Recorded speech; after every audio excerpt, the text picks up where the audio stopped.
Imagina que você tá fazendo o seu primeiro cruzeiro pro Caribe, você ganha um upgrade para a primeira classe, você tem até mordomo, e quando você acha que você tá vivendo o auge da vida, você desembarca em Honduras, que era para ser só um passeio turístico, você já voltar pro navio, só que por conta de você ter tirado foto de um lugar que você não deveria ter tirado, você é preso e levado pela polícia. E é aí que começa todo o perrengue, porque sim, vocês estão em mais um Perrengues na Gringa, aquele quadro onde vocês me mandam as histórias mais inacreditáveis que aconteceram com vocês mundo afora, e eu sento aqui no conforto da minha cadeira, dou os meus pitacos junto com a galera dos comentários. Se você tem um perrengue bom pra me mandar, já manda aqui no meconteseuperrengue@gmail.com, que quem sabe a próxima história que eu vou ler aqui não é a sua. E vamos direto pra esse relato, porque o relato está suculento, enorme e cheio de detalhes. E quem viveu toda essa história foi o Marcelo. Oiê, Carol! Oiê, povo dos comentários, tudo bem? Me chamo Marcelo e, pois é exatamente isso que diz no título. Eu fui preso nas Honduras. Bem aleatório, né? Então pega uma pipoca ou 3, porque eu vou te contar com todos os detalhes o que aconteceu. Já se prepara para o e-mail longo. Vamos por ordem cronológica, porque os perrengues começaram bem antes dessa viagem acontecer. Essa história começou em 2020, o ano em que eu completaria meus 15 anos. E como todo adolescente rebelde, eu não queria fazer festa, eu queria viajar e explorar o mundo. E depois de atormentar os meus pais durante várias semanas, eles compraram um cruzeiro de 15 dias pelo Caribe. Eu tava tão animado, mas a animação foi embora quando veio os tempos de pandemia. A viagem não rolou em 2020 e foi remarcada para 2021, mas em 2021 foi remarcada para 2022. E em 2022 foi remarcada para 2023. Sinceramente, nesse ponto, eu já nem acreditava se esse cruzeiro ia sair ou se viraríamos pó esperando. Nossa, realmente, hein? Caraca, 3 anos esperando.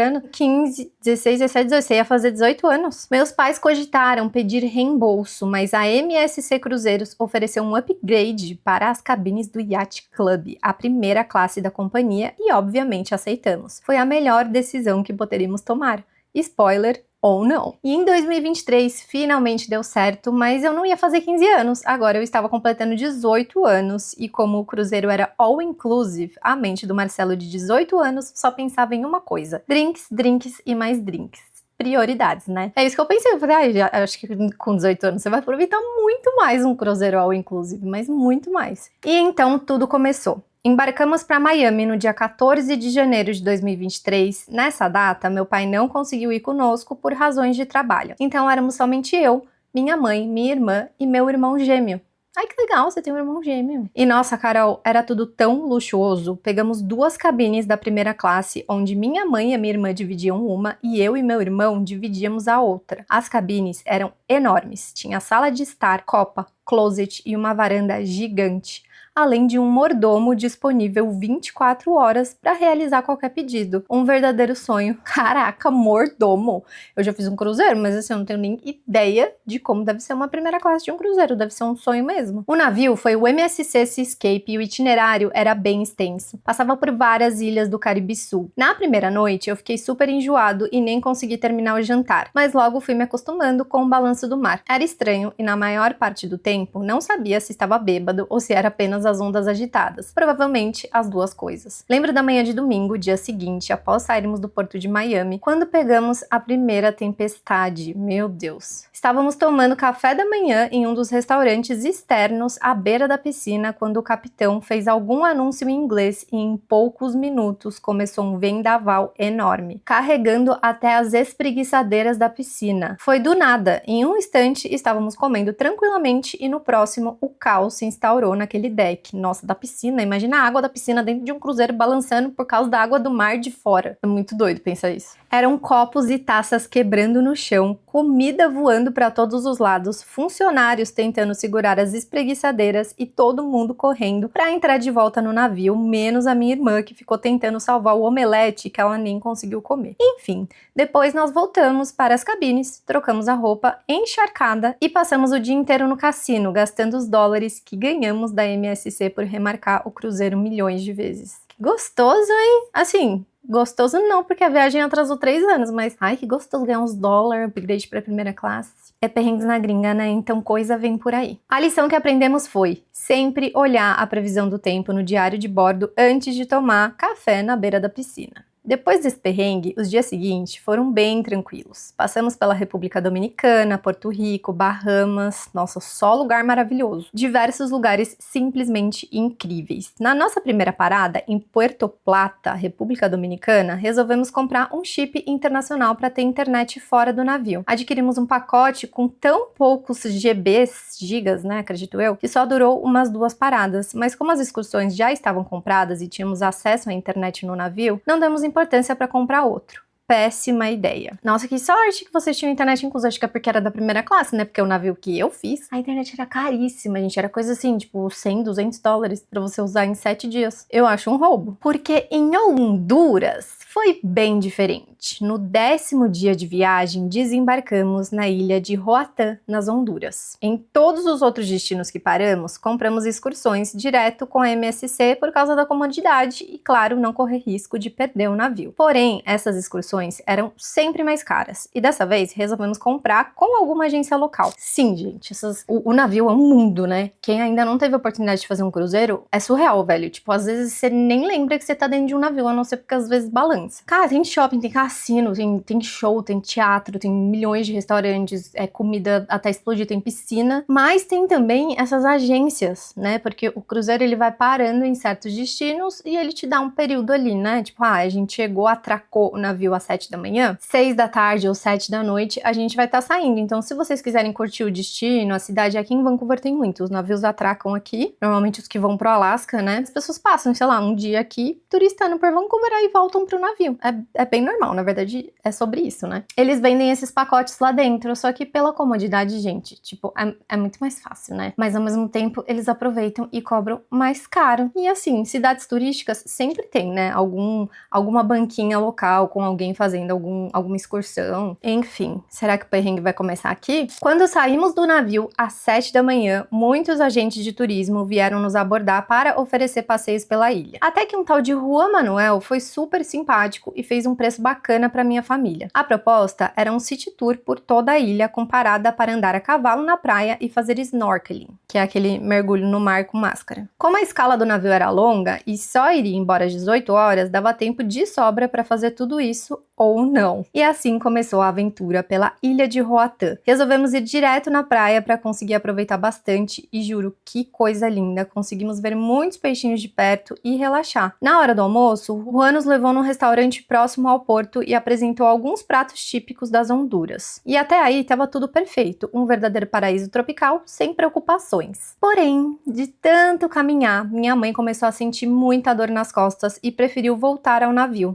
Como a excursão já estava paga, ela pediu para mim e meus irmãos continuarmos por lá, aproveitando ao máximo nossas férias pelo Caribe, e assim fizemos. Depois do almoço, fomos com Juan explorar a ilha e paramos em um bairro residencial. A vista era de cair o queixo, com mansões gigantes à beira-mar. E ficamos por ali, admirando a paisagem e tirando belas fotos. Até que, em algum momento, apontei a minha câmera para a maior mansão daquela rua. A fachada era tão luxuosa que chamou a minha atenção. Então tirar foto foi quase que uma reação automática. E misericórdia! Em poucos segundos veio um policial super mal-humorado em minha direção, gritando um monte de baboseira em espanhol que eu nem conseguia entender do que se tratava. A única coisa que eu consegui captar foi que não era para tirar foto daquela casa. E foi isso que eu fiz. Abaixei a câmera, pedi desculpas, virei as costas para falar com os meus irmãos que estavam olhando com cara de espanto total. Quando eu cheguei até eles, eu falei: que policial cretino, vai se lascar, eu só tava tirando uma foto e ele veio com essa grosseria. Mas, Carol,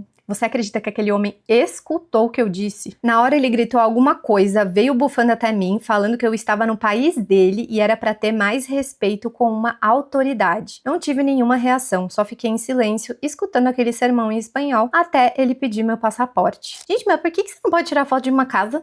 Tipo assim, é proibido tirar foto de propriedade particular, que eu saiba, é proibido você invadir uma propriedade particular, mas foto, tipo, você tá na rua. Você não tá, sei lá, com uma câmera de paparazzi tentando ver o que tem por trás das cortinas da janela. Ai, que coisa bizarra. Nunca vi isso. Porém, lembra que estávamos fazendo uma viagem de cruzeiro? Pois é, nesse tipo de viagem, a tripulação retém os passaportes para facilitar a imigração em cada porto de parada. Um procedimento completamente normal. É verdade. Tô tentando lembrar aqui quando eu fui pro Alasca, que eu fui, né, nesse navio, eles dão uma carteirinha, assim, com todos os seus dados e o passaporte fica com eles. Ou será que era só o meu passaporte? Acho que era só o passaporte de quem era estrangeiro, porque eu acho que a maioria dos canadenses, esse navio que eu fiz no caso, só tem maioria canadense e americano, né, como o Alasca é nos Estados Unidos, então não pegava o passaporte deles, né, era só quem era estrangeiro, no caso eu. Então, obviamente, nós estávamos sem o nosso passaporte naquele momento. Expliquei pro policial com o meu péssimo espanhol e mostrei meu pulso com a pulseira do Yacht Club que estava usando, mas isso não adiantou nada. Aparentemente, pulseira de primeira classe não vale nada como um documento oficial. Quem diria? Ele disse que se não estava com posse do meu passaporte, iria me encaminhar para a delegacia e ponto final. Nessa hora, chamei o Juan Manuel para conseguir controlar a situação e explicar que isso não era necessário, mas isso apenas piorou tudo ainda mais. Os dois ficaram batendo boca em espanhol e fiquei lá junto com os meus irmãos sem entender uma palavra. Foi tipo assistir uma novela mexicana sem legenda.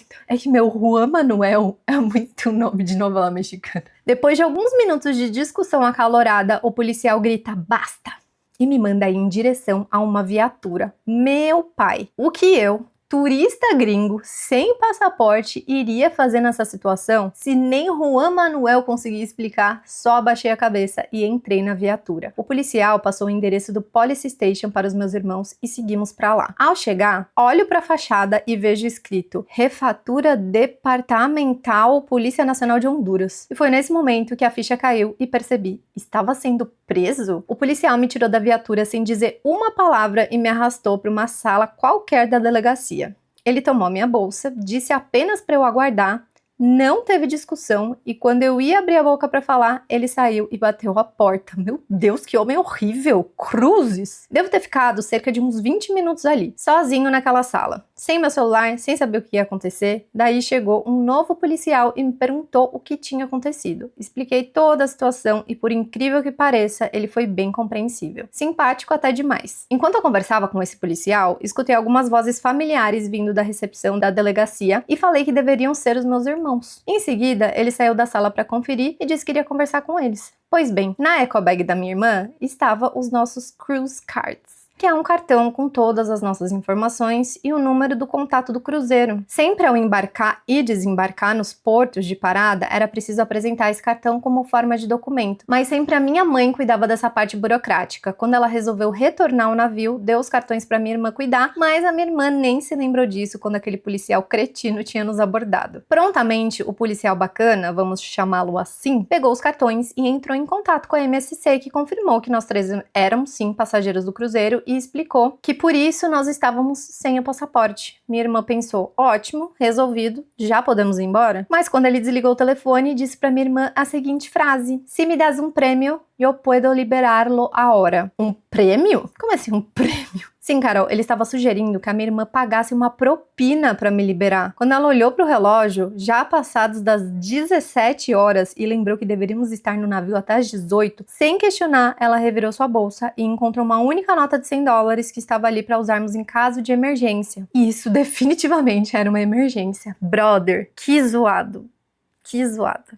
Mas também Honduras, eu tenho pouquíssimo conhecimento geopolítico de Honduras, mas acontece lá umas coisas, não acontece, gente? O policial então aceitou $100 com um sorriso no rosto, tenho certeza, e veio até a minha sala, porque durante todo esse rolê eu ainda estava lá, sozinho naquela sala, esperando alguma notícia e pensando nas minhas escolhas de vida. Quando saí, meu irmão, minha irmã e Juan Manuel correram para me abraçar. Ai meu Deus, o Juan Manuel, coitado. E logo entramos no carro de Juan para voltar o mais rápido possível para o porto de Isla Roatán. O policial não preencheu ficha alguma e eu nem precisei assinar nada. A propina de $100 foi o suficiente para largar do nosso pé. Sistema de justiça funcionando às mil maravilhas, como vocês podem ver. O problema era agora outro. Trânsito. Já era horário de pico e tínhamos menos de 1 hora para chegar no porto. Porém, essa delegacia ficava do outro lado da ilha de Roatán e a única estrada que cruzava a ilha estava completamente congestionada. Lá no fundo, nós sabíamos, vamos perder esse navio. Mano, você jura que o navio sai? O navio não espera nem um pouquinho? Tipo, ai, tá faltando XYZ passageiros? Não acionam... Ah, a polícia ligou pra eles sabiam que vocês estavam na delegacia. Ai, que horror. Como que eles vão atrasar o itinerário de, sei lá, 5.000 pessoas? Juan Manuel deu o seu melhor. Dirigiu tão rápido que por um momento achei que daria tempo. Mas quando chegamos ao porto, o navio já tinha partido. Meu Deus, que sensação horrível. Perdemos o navio. Aquele cruzeiro luxuoso com mordomo 24 horas e tudo mais tinha ido embora sem nós. No porto não havia mais nenhum funcionário da MSC e ficamos desesperados. Só conseguíamos pensar na minha mãe sozinha naquele navio, provavelmente surtando. Nossa, sim, ela devia estar surtando muito. Tipo, ela deve estar gritando com o povo lá dentro do navio. Meus filhos ficaram em Honduras presos. Meu irmão avistou um vendedor ambulante que, por coincidência, também vendia chips de internet. Nossa, é verdade. Ainda por cima, vocês não estavam conseguindo falar com ela. Mas aceitava apenas pagamento em dinheiro. Rodamos as lojinhas do porto até encontrar um caixa ATM, que é um caixa para sacar dinheiro, com cartão internacional. Pagamos taxas absurdas de IOF caríssimos com essa transação, mas na hora isso foi irrelevante. Nossa, eu imagino o rombo que não foi isso. Depois de comprar aquele chip e avisar a nossa mãe, que ficou mais desesperada que nós, eu imagino, gente, que horror. Foi hora de entrar em contato com a MSC e entender o que poderíamos fazer. Bom, nós tínhamos basicamente duas opções. A MSC iria enviar nossos passaportes assim que o navio atracasse no próximo porto no México. O navio foi para outro país com o passaporte de vocês e vocês ficaram nas Honduras sem passaporte. Como que vocês iam pro México? Porque na minha cabeça é tipo, suave. Vocês pegam um ônibus até a próxima parada. Mas a próxima parada é em outro país. Como que vocês vão cruzar a fronteira?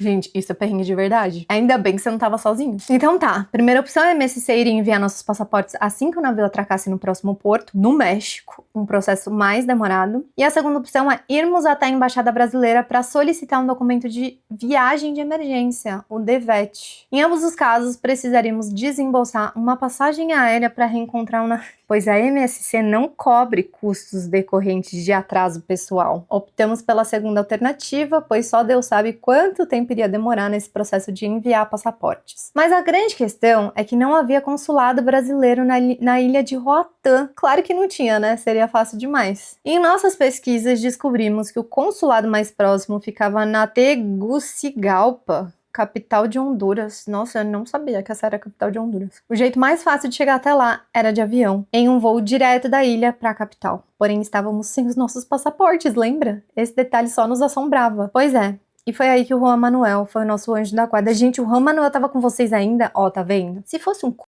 ia falar assim, ó.